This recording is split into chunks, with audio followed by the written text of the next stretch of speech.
이재명 대표가 금융투자소득세 폐지에 동의하기로 했다는 얘기를 최고위원회의 서회의석상에서 밝혔는데요.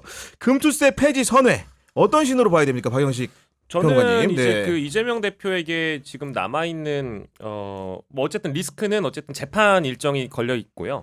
다만 정치적으로 봤을 때 어떤 행보를 대권 주자로서 보여야 되느냐라고 우리가 본다면 결국 외연의 확장 그리고 우클릭이 좀 필요하다. 사실 박지원 의원이 지난달이었던가요? 이재명 대표가 앞으로 행보를 어떻게 해야 될지에 대한 그 말씀을 하셨는데 정확하게 우클릭 행보라는 표현을 쓰시긴 했습니다. 그래서 지금 이재명 대표가 보여주는 이런 행보라는 것은 어쨌든 금투세 폐지는 아무래도 중도 외연 확장을 노린 행보라고 봐야 될 것 같고요. 네.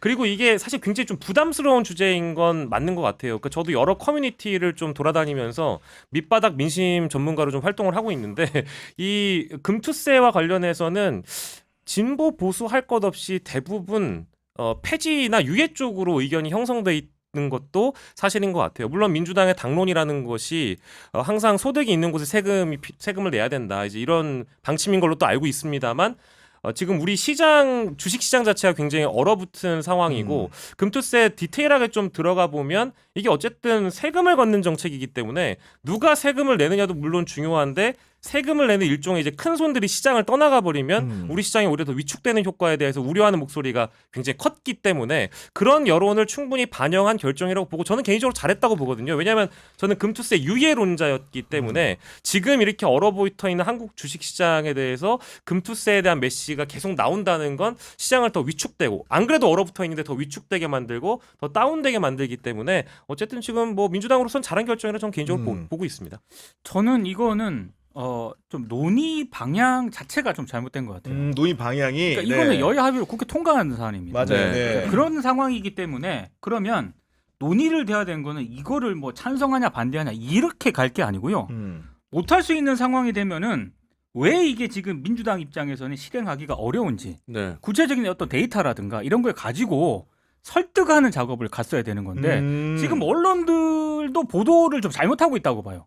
뭐 이재명 대표 찬성하냐 반대하냐 한동훈 대표 막 얘기하고 찬성하냐 반대하냐 예. 이게 찬성하냐 반대하냐가 중요한 게 아니라니까요. 여야 합의로 국회 통과한 사안이기 때문에 네. 그렇다라고 한다면은 이렇게 후퇴하게 된 뭐 이유라든가 이럴 수밖에 없는 이유라든가 뭐 바뀐 배경이라든가 이런 것들에 대해서 데이터를 가지고 설명을 해줘야지. 지금은 계속 아주 단순한 논리로 지금 가고 있어요. 찬성이야 반대야. 찬성이야 반대야. 이렇게 가면은 논의 자체가 진전이 안 되는 거죠. 세수가 얼마나 되고 그렇죠. 뭐 이런 걸 따져봐야 되는 이런 걸 다 문제라는 따져봐야 거죠. 되는 네. 거죠. 전문가들 얘기도 들어봐야 되는 것이고. 그래서 불가피하게 이거는 뭐 유예할 수밖에 없다. 뭐 그런다라고 한다면 그때는 국민들을 하여금 설득을 해야 되는 것이죠. 사실 조세형 평소 차원에서 문제가 있는 건 맞잖아요. 맞아요. 소득 있는 곳에 세금이 당연히 있는 것인데 왜 그러면 이게 지금 여야 합의로 국회 통과된 사안임에도 불구하고 이걸 후퇴할 수밖에 없는지에 대해서는 아주 구체적으로 설득을 해야 됩니다. 구체적으로 설득을 하려면 데이터를 가지고 얘기를 해야 되는 것이고. 근데 이 모든 게 다 빠졌어요 지금.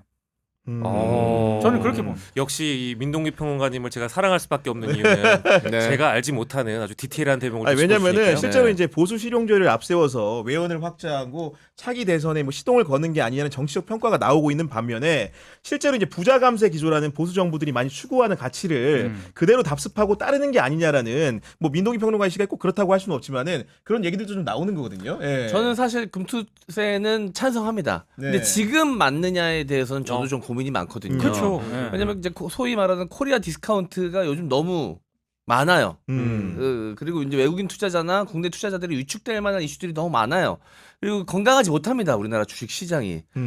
뭐 예를 들어서 이 삼성과 대기업 같은 경우 이런 식으로 막 주식을 자신들 마음대로 주물러가면서 물려주고 이랬던 일들이 많잖아요. 사실 건강하지 못했던 여러 가지 사건들이 있습니다. 이런 것들부터 뭐 좀 약간 개선하고 고치고 난 다음에 해도 늦지 않다. 뭐 이런 생각을 갖고 있지만 언젠가는 반드시 해야 된다. 자, 금투세를 도입하게 되면은 충격이 벌어진다. 증시가 불안해진다.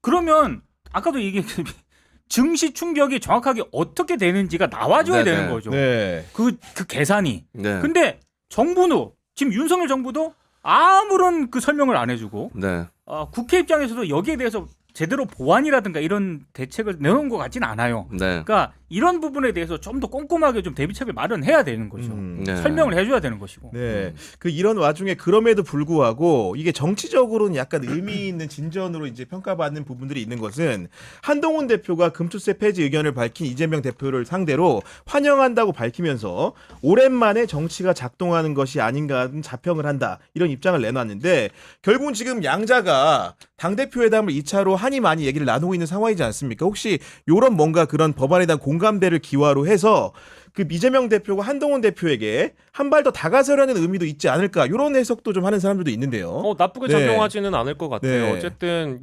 여당 대표와 야당 대표가 의견의 합치를 지금 시점에 이룬 거니까요. 이 사안과 관련돼서는. 그래서 만나서 굳이 합의하지 않아도 이미 만나기 전에 합의된 사안이 하나 등장한 거니까 서로 간에 어떤 공감대를 쌓아나가는 과정에서 뭐 유리한 측면이 있다고 저도 개인적으로 보고요. 근데 다만 그 여야 회담이 실제 열리기는 하는 것이냐 이제 거기에 대한 의문점은 저는 좀 개인적으로 있어요.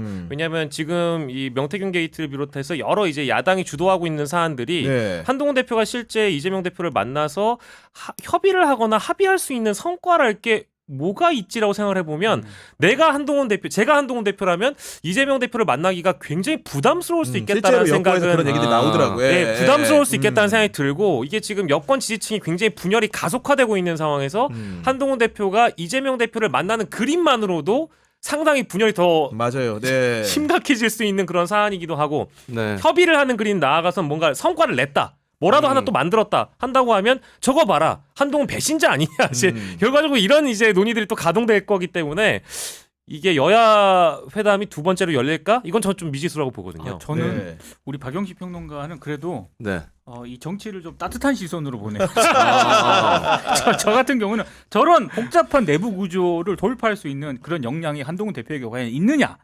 요게 일단 의심스럽고요. 오히려, 예. 또 하나는 한동훈 대표가 금투세에 접근하는 방식이 전 이준석 대표가 명태균 파문에 접근하는 방식하고 똑같다고 생각해요. 그러니까 금투세 자체에 대해서 뭔가 입장을 내놓는 게 아니라 요 금투세 폐지와 관련해서 요게 민주당이라든가 이재명 대표를 공격하기 아주 좋은 호재였거든요. 네. 그래서 항상 그런 식으로 이 금투세 폐지 문제를 접근해왔단 말이죠. 근데 만약에 이 문제를 가지고 여야 만나자 그러면 저는 오히려 한동훈 대표 안 만날 가능성이 있다고 봅니다. 네. 별로 할 얘기도 아마 없을걸요. 그런 말씀 주셨습니다. 우리 MC 장관님 어떻게 생각해요? 두 분이 만나게 될까요? 조만간에? 두 분이요? 네. 저도 만나기 힘들 거라고 봅니다. 네, 한동훈 대표의 지금까지 우리 국민들에게 보여준 성정상 이재명 대표를 만나는 순간 본인이 내세워야 될 걸 확실하게 선명하게 내세워야 될 의견들이 좀 있어요. 만나고 난 다음에 네. 힘들죠. 한동훈 대표가 지금까지 보여줬던 그 한동훈 대표의 정치 스타일을 봤을 때 한동훈 대표는 항상 보면 누워서 감 떨어지기 기다리는 스타일이거든요. 네, 맞아요. 네, 맞아요. 상황이 나한테 유리하게 돌아가겠지. 네. 아니 뭐 예전에 어땠는지 모르겠지만 정치를 시작하고 나서는 본인의 노력으로 득하신 게 거의 없어요. 제가 봤을 때는 항상 주변에 상황이 만들었고 주변에서 뭐 윤석열 대통령과 사이가 좋을 땐 윤석열 대통령이 밀어올렸고 그랬기 때문에 이번에도 이재명 대표는 사법 리스크로 재판장에서 어떻게 처리해 주겠지. 윤석열 대통령과는 사이가 안 좋지만 지지율이 윤석열 대통령을 국민이 심판하겠지. 그러면 결국 그 자리는 내 자리다. 뭐 이런 식이 아니라는 생각을 갖고 계신 게 아닌가라는 생각이 들기 때문에 야당 대표를 이재명 대표를 만나는 순간 이번에는 뭔가 꺼내 나와야 되거든요. 네. 만나면 그 한동훈 대표 스타일과 맞지 않죠. 그래서 저도 첨언을 하나 하자면, 그러니까 이제 발광체 반사체 얘기 많이 하잖아요. 그러니까 한동훈이라는 사람 자체가 항상 어떤 계기가 마련이 돼야 리액션 정치를 해서 움직이는 스타일 같다는 생각이 들거든요. 한동훈은 반사체다. 이거 좀 위험한 발언인데. 이상하게 해서 그래. 아니 그건 잘못인 거 아니에요? 네, 야 박영식 평론가. 야 무서운 분이시네. 그거 관계없는 발언임을 다시 한번 지켜드립니다. 네. 저도 어쨌든 네. 죄송합니다. 저도 지금 반사 작용이 또 나올지 모르는 그런 상황이기 때문에 그런 의도는 아니었고요. 다만 윤석열 대통령의 지금 그 난처한 상황을 어쨌든 활용해서 한동훈 대표의 발언들도 나오는 걸 보면 과거에 법무부 장관일 때 민주당 의원들이 뭘 이렇게 꼬집으면 그거에 리액션하는 정치를 구술 정치를 해왔잖아요. 근데 지금도 마찬가지입니다. 한동훈 대표는 특별한 계기가 있어야만 오히려 나에 대한 공격이 들어오는 걸 즐겨하는 사람일지 네. 모른다는 생각을 저는 늘 해왔거든요. 근데 이번에도 마찬가지인 게 여야 대표 회담이 우리가 시기가 언제가 될지 모르지만 지금 윤석열도 한동훈 대표도 꽂혀있는 그 특정 시점은 11월 14일이 될 가능성이 높아요. 그러니까 11월 14일. 14일, 15일. 그러니까 김건희 특검법이 본회의에 부의되는 날. 그 얘기가 네. 아니고 이재명 대표의 1심 아, 선고를 아. 기다리고 있을지 모릅니다. 그래서 만약에 그 선고 결과에 따라서 그 결과가 어떻게 나오는지에 따라서 이재명 대표의 만남을 또한 만날 가불을 결정할 가능성이 좀 그 높다고. 선고 결과에 그렇죠. 의탁해서. 네. 네. 왜냐하면 이재명 대표에게 만약에 유리한 결과가 나왔다. 네. 불리한 결과가 나왔다고 하면 어쨌든 판을 깰 가능성이 우리도 높다고 음. 보거든요. 그 시점에 꽂혀 있기 때문에 아까 말씀해주신 대로 반사적으로 리액션할 가능성이 좀 매우 높다고 보죠. 그래서 제가 미지수라는 말씀 드린 겁니다. 알겠습니다.